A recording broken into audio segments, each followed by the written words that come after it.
वाकया की शुरुआत। मक्का के एक मोहल्ले में एक बूढ़ी औरत रहती थी जो हजरत मोहम्मद सल्लल्लाहु अलैहि वसल्लम को पसंद नहीं करती थी। वह अक्सर उनके खिलाफ बातें किया करती थी और दूसरों को भी उनके खिलाफ भड़काया करती थी। जब भी आप सल्लल्लाहु अलैहि वसल्लम वहां से गुजरते, वह आपके रास्ते में कांटे डाल देती या आप पर कूड़ा फेंक देती थी।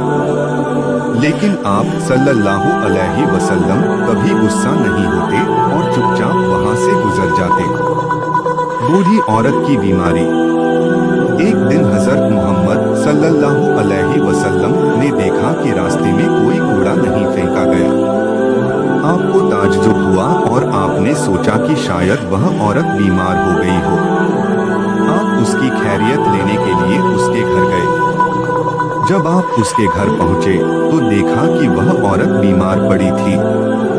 आप सल्लल्लाहु अलैहि वसल्लम ने बड़े प्यार से उसका हालचाल पूछा और उसकी सेवा करने लगे। आपने उसकी सफाई की, उसे पानी पिलाया और उसकी देखभाल की।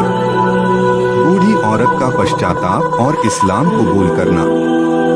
जब उस बूढ़ी औरत ने देखा कि जिस शख्स से वह नफरत करती थी वही उसकी इतनी सेवा कर रहा है तो उसे बहुत शर्मिंदगी हुई।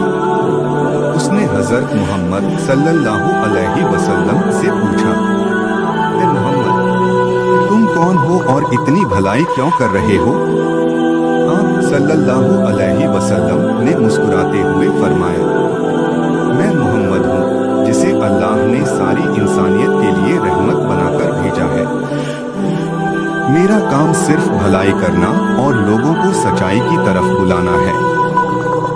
यह सुनकर उस बूढ़ी औरत का दिल पिघल गया। उसने रोते हुए कहा, आज मुझे समझ में आया कि तुम सच में अल्लाह के भेजे हुए पैगंबर हो। मैंने तुम्हारे साथ इतनी बुरी हरकतें की, लेकिन तुमने कभी बदला नहीं लिया बल्कि मेरी मदद करने आ गए। मैं गवाही देती हूँ कि अल्लाह के सिवा कोई इबादत के लायक नहीं और तुम उसके सच्चे रसूल हो।